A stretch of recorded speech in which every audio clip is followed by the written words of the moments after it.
Meeple Nation Podcast, episode 396, Meeple Nation 2021 Holiday Gift Guide. Welcome, citizens of Meeple Nation.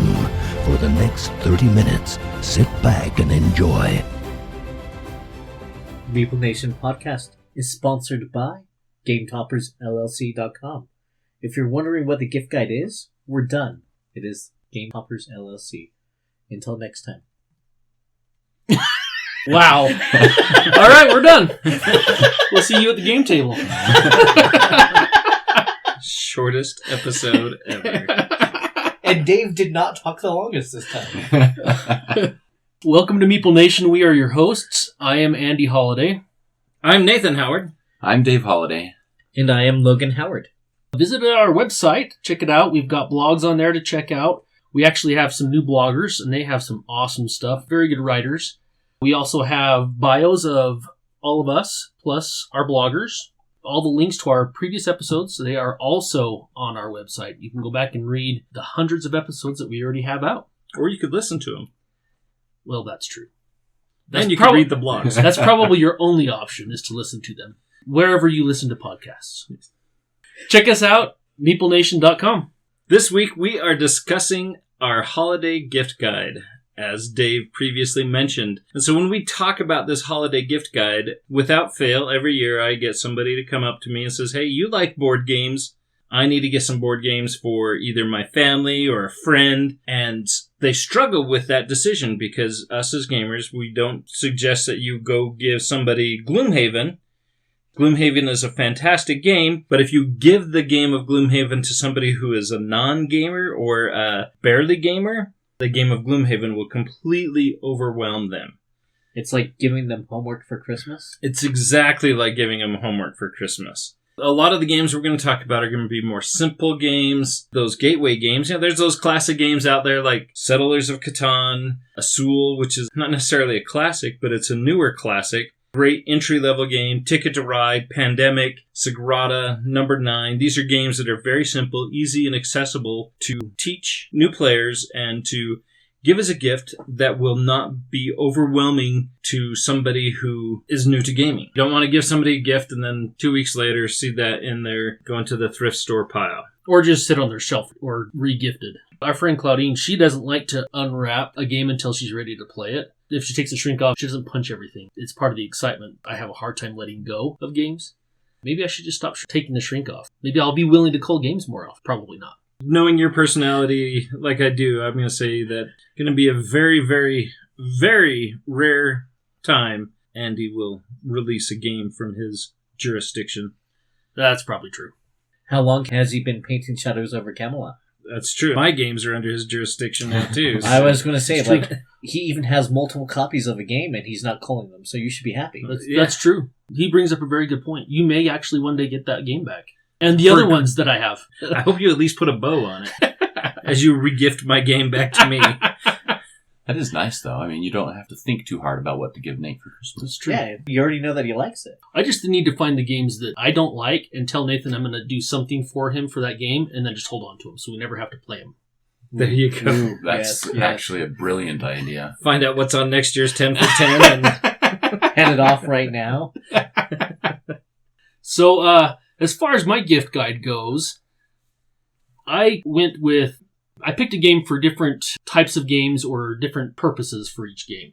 I started out with good group game, and I chose Scarabia. And we talked about Scarabia a little bit before on the podcast. 1 to 4 player game, published by Blue Orange. Why I picked this game as a great group game is because it's one of those games that you can buy multiple copies of, and it just expands the player count. It doesn't increase the playtime. Plays fairly quickly, 20 minutes or so. Plays super slick.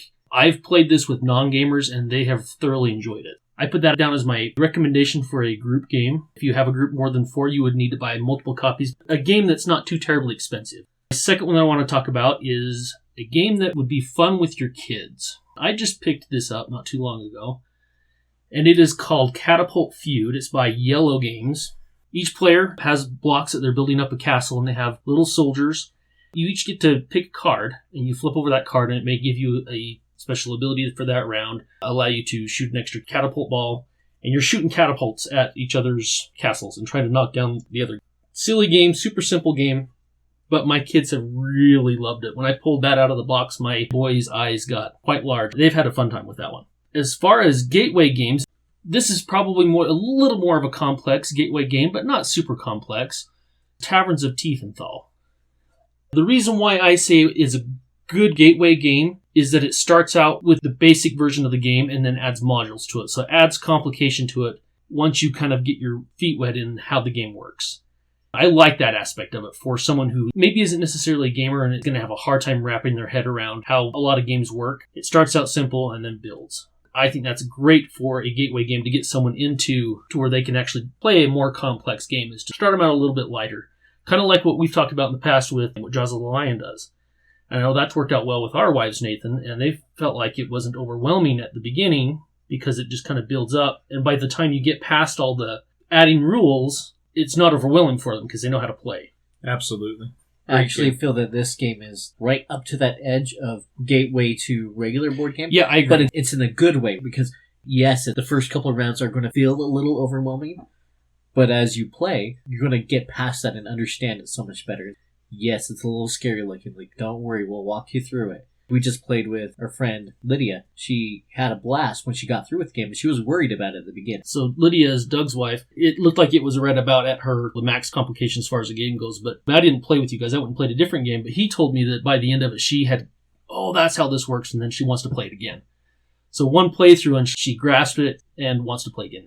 I think it's a great gateway game, and it's a game that she seemed to be excited to try out again, which I think, to me, is something that someone who maybe isn't necessarily a gamer can play, but has that excitement to try it again. Isn't so frustrated by the end of it that they don't want to play it anymore or don't want to try anything else new.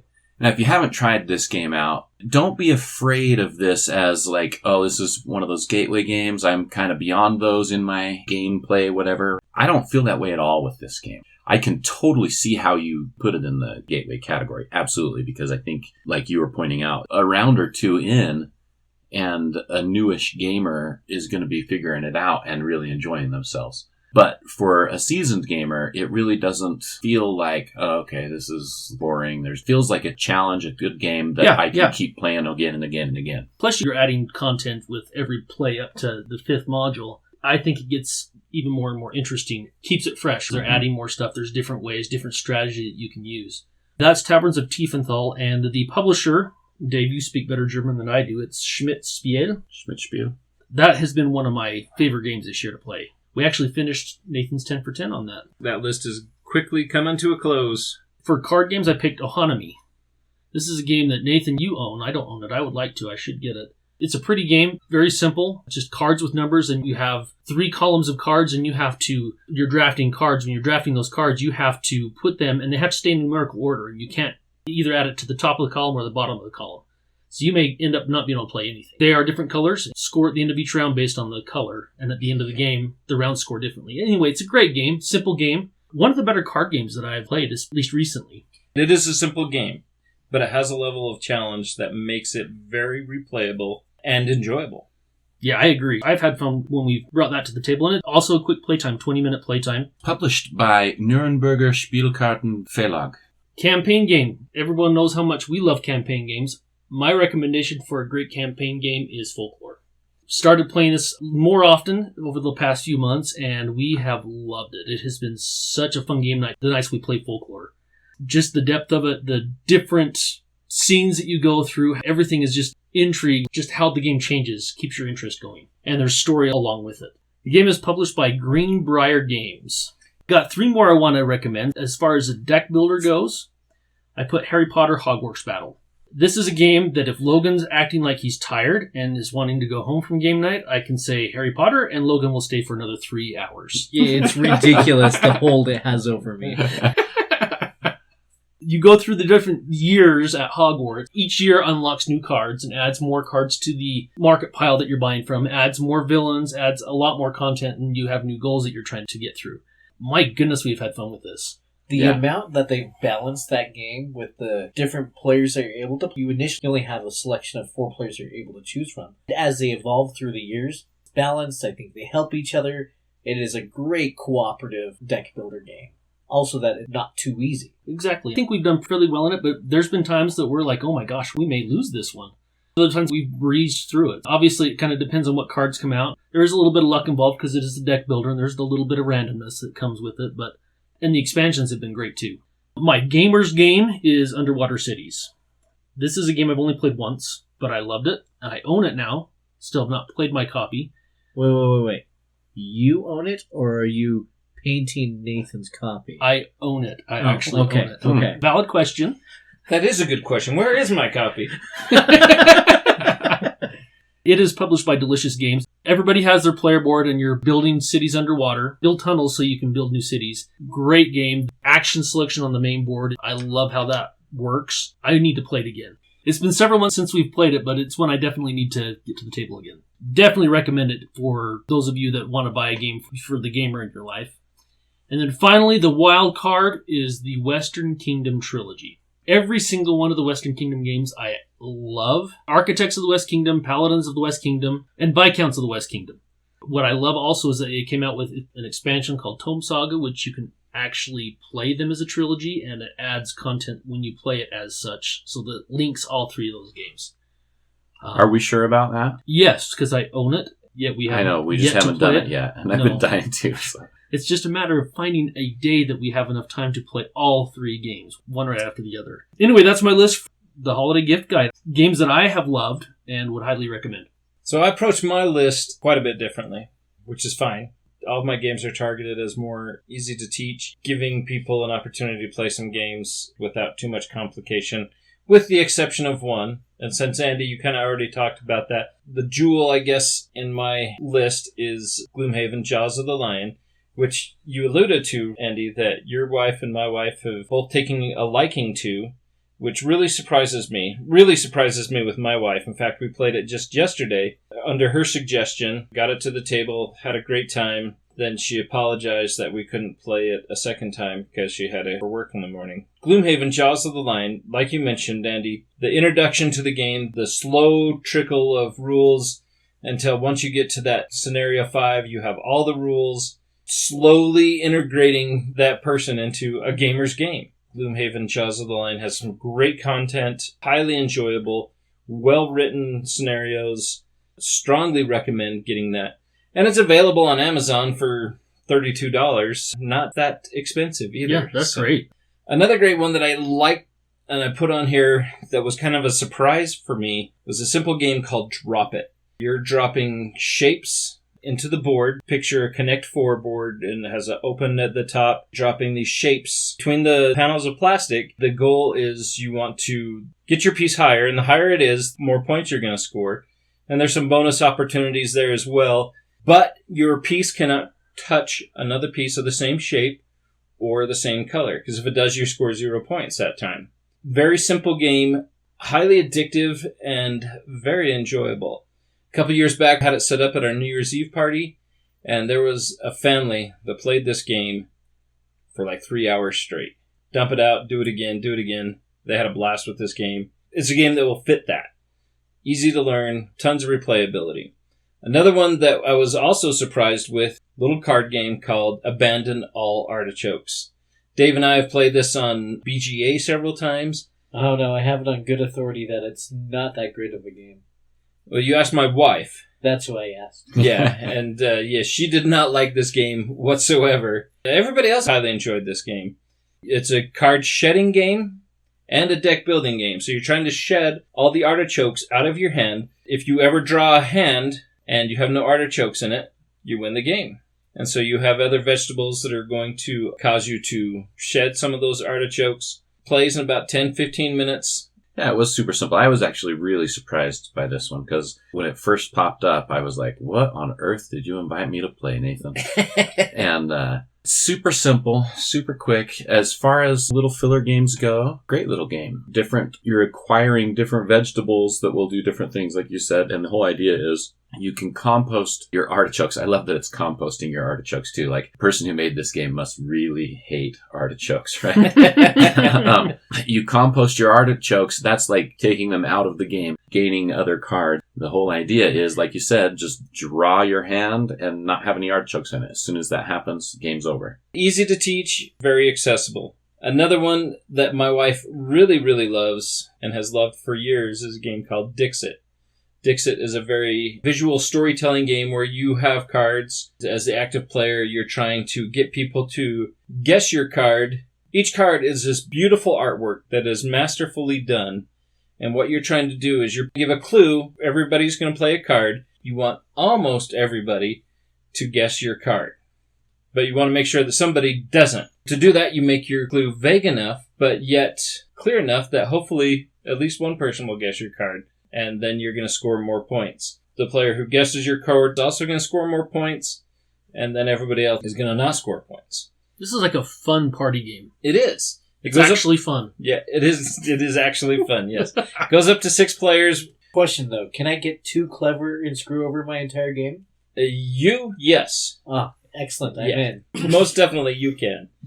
But yeah, it's available on Amazon as well. It's around $31. And there's a couple of versions that are out there, some newer updated versions. Wonderful art. That's Dixit. Another party game, Just One. In Just One, a player is going to say a number between 1 and 5. All the other players, except for the active player, are going to see a word associated with that number that the active player gave. Then every other player is going to write on this little plastic easel a word that is associated with the target word that was given. But the only catch is, if anybody else gives the same clue, then both of those clues go away. Each player can only give just one answer, and hopefully those answers are all unique. And then the active player is going to look at all the clues and try to deduce the answer. Very simple game, again, very accessible. It's about $20 on Amazon. Another great one this year was Skull. I wouldn't call Skull a party game, but I guess it could be almost on that border, though. 3 to 6 player game. Players have coasters, like a drink coaster. They have this beautiful Day of the Dead artwork on it. They have the sugar skulls on one side and then a variety of flowers on the other side. It's a bluffing game. All players are going to put a disc down. Then whoever's the start player is going to either add a disc to that pile in front of them, or they're going to start to bid a number of discs that they feel they can flip over without flipping over a skull. Trick is, you have to start with your pile in front of you. You're either going to bluff, and hopefully somebody else is going to outbid you, or hopefully you don't have any skulls in front of you. If you ever flip over a skull, you're going to lose one of your 4 discs. And if you run out of discs, you're eliminated from the game. And then it's whomever lasts the longest in the game is the winner. I used to think this is a good filler game. I've decided that's not true. It's that you don't only play once. Absolutely. You're at least 2 or 3 games playing, because you finish the first time, it's like, yeah, let's play again. I think we've done that every time we've played. You cannot play Skull just once a night. Available on Amazon for around $20. Finally, to close out my list, I have 3 games that all have the same theme, but a little bit different take on it. That's Sushi Go Party, and Sushi Roll. All these games are about collecting sushi or sushi-related items and scoring the most points off of it. Sushi Go is a very simple deck of cards. Sushi Party will increase the player count and increase the variety and options of cards that are in the game. And Sushi Roll is a roll and write version. Doing the same thing, except for with the Sushi Roll, you're rolling dice to produce your sushi. All 3 of those games, very easy to teach, very accessible to purchase. Sushi Go is $8 on Amazon. Sushi Go Party is about $21 on Amazon. And Sushi Roll is about $20 on Amazon. Those are some great suggestions for somebody who is wanting to gently coax somebody into the gaming hobby. My list is much shorter. Go over a few games, hit the different categories, kind of mixed between Nathan and Andy. Start off, Mountain Goats. It was a Kickstarter that we backed, or I guess I backed, off of Nathan telling me to do it. So I guess it's we backed, yes, yeah. Team effort. Yeah. I'm glad you listened. Mountain Goats is probably one of the strongest games from that Kickstarter because it had 3 games that came with it. It was GPS, Sequoia, and this one. It's a really simple game. You set it up, it actually takes about 20 minutes, but it's just rolling dice. You're trying to collect the most victory tokens, and you get to use those dice to choose a number and any combination thereof to move up the mountain to collect that number for victory points. Available on Amazon. They have it at BGG, their website as well. Very reasonable. It is a great game. I think it's something you can bring to a family party or Christmas party. Hey, sit down and play this game. It'll go over well. Next is Cartographers, a role-player tale. I've actually played this game quite a bit the past couple of months. We're waiting for Thursday night game night to start. Sometimes it's just been our friend Corey and I. We've brought out this game a couple of times because it's easy to start setting up, and then a couple people roll in, and then it's really easy. Just grab them another map and do it because it's a flipping right. Trying to build the best map and to get the most victory points. It has replayability because it has different victory points that you're going for and different ways to do it. I think it's fantastic. Like Andy already talked about, Harry Potter Hogwarts. It is on my list as well. It is a fantastic game. It has made the next nights miserable, but always worth it. One that we've been playing lately, and I'm actually really excited because one of the expansions I did not have out of stock, they finally got it in, is Destinies by Lucky Duck Games. It is a competitive role-playing experience, almost a D&D type experience. You're competing against each other, and if you do get the expansion, the one that was missing, it makes it a 4-player game instead of a 3-player game, and you're split up into 2 teams of 2, trying to explore the world and to find items that you're looking for to fulfill your destiny. This one is going to be a little bit more of a gamer's game than Cartographers. And on that same note is Chronicles of Crime, the Millennium Edition. The Millennium series built a lot upon what they did really great with the original. Been able to change and modify going through the different time eras in the Millennium series to bring really cool, unique features to the game, added upon what was good and hopefully try to fix some of the stuff that was lacking in the first game. And I think they've done a fantastic job. I agree with you 100%. Chronicles of Crime was fine. It wasn't my go-to game by any means. But Chronicles of Crime, the Millennium series, improved on that considerably, in my opinion. I really enjoy playing these ones. Because it is a purely co-op game, more towards the list of a new player, as long as they're playing with, say, yourself, so you're buying a gift for someone else. I'm using quotes, as in, like, you have to play with me to enjoy this game. You're getting a gift for everybody. I guess the one downside, if you're going to play with a new player, you almost need to have someone that's going to pull that new player in, because it is really easy to sit back and not do anything and just let everybody else run the show in that game. If you have a friend that likes watching true crime TV or reads a lot of mystery novels, this would be fantastic for them. Oh, absolutely. And then my last one, this is purely for the other board gamers in your life. We run into issues as board gamers. Our boards don't always sit flat all the time. So Etsy actually comes out with these board game clips, which clip over the 2 different sides to hold them together to hopefully have a better experience. They're very reasonably priced, and for such a small thing, you can make somebody's day. They could have a game that they thoroughly love, and for whatever reason came that way, water damage, it just doesn't sit perfectly flat with itself anymore. This can make all the difference. Brilliant idea. Just looking at these are pretty stinking cool. I'm glad you spend a lot of time on Etsy, Logan. I do research. I saw those air quotes. There's a lot of games that do that with the boards. They're sitting in the box and they just naturally want to retain that shape that they're sitting in the box.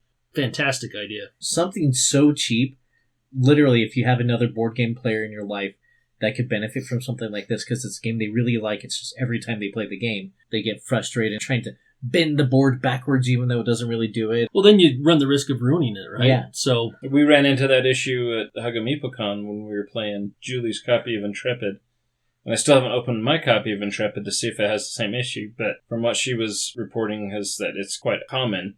But the board that you're calculating your energy or your resources on, they all bow. yeah, those were really bad. Yeah, probably one of the worst cases that I've seen in most games.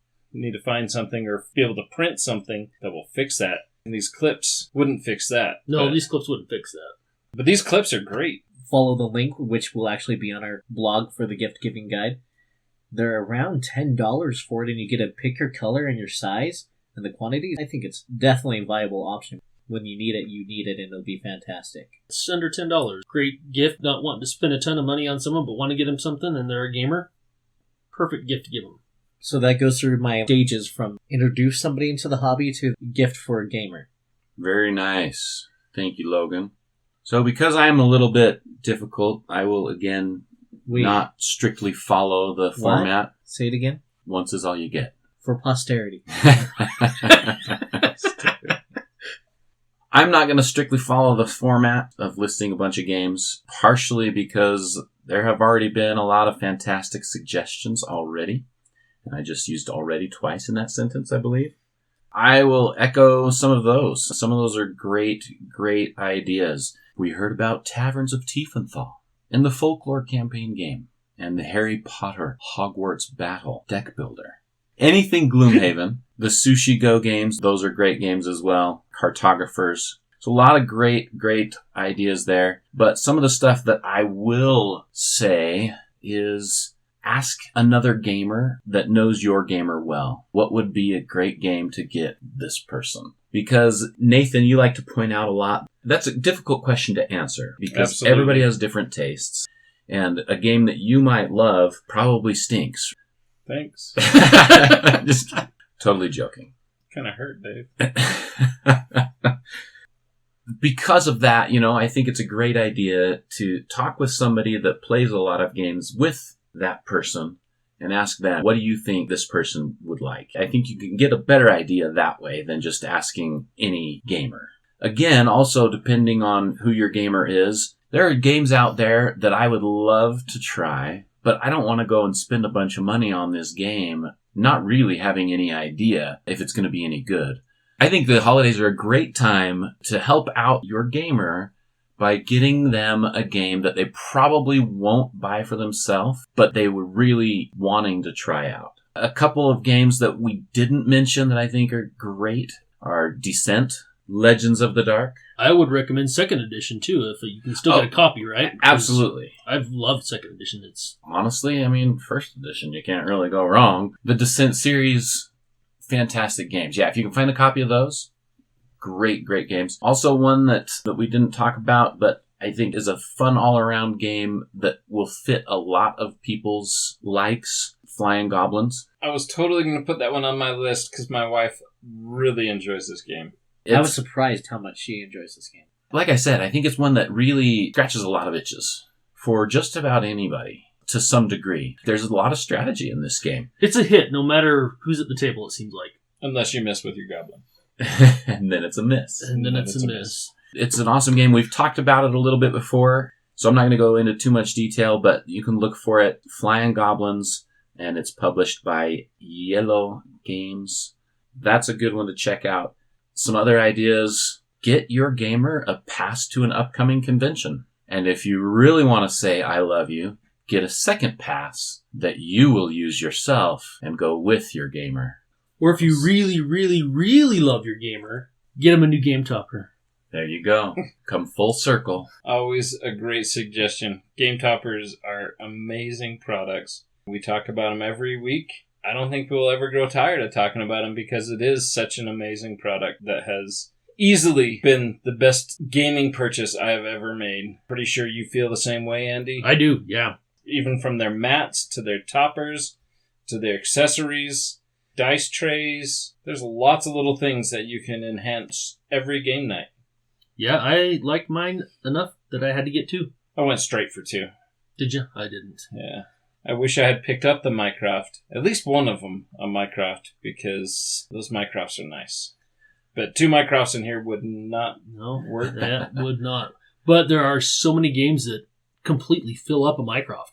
There are just games that are just huge. They take up so much table space. So to have that much space available, I don't have a table that's 4 foot by 8, and they overhang a couple of inches. So gaining those extra inches really helps put a game on the table. The last little suggestion that I want to make is you may have noticed shipping times are not what you're always used to. Prices are not what you're always used to. Go and do this shopping. Get it done early as you can. And best case scenario, find your local board game store and see if they have any of these games already in stock. Absolutely. I should just mention again, we're going to have a blog that's going to release at the same time as this episode that will have a list of all the games that we talked about and links about where you can find them. But again, hopefully you can find them local because then you don't have to worry about shipping. Well, that is our holiday gift guide for 2021. All the games that mentioned would be great ideas for gifts for gamers or not gamers in your life. I know there's plenty more out there that we didn't cover that would be awesome gifts as well. We use this list as a suggestion for when people ask us. It's always good to have that as a resource. Until next time, we'll see you wrapping those games and putting them on the game table. After you unwrap them, though. But first you gotta wrap them, put a bow on them, maybe a label, or if you're me, just write a name on it. All right, that's a wrap. You were waiting for that I the saw whole what time. you did there. As always, we want to thank you for listening. Check out our website. We have all sorts of cool things there. Love those blogs. Get a deeper look into the writing side of Meeple Nation. Join our Facebook group, Meeple Nation Off Air. I look forward to seeing you there. Follow us on Twitter @Meeple Nation. We also have Instagram. Under the same name. We also want to thank our sponsor, GameToppersLLC.com. We love their product, and they have so much goodness out there. And we also want to thank Braden Detergent for our music.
Check us out, GameToppersLLC.com.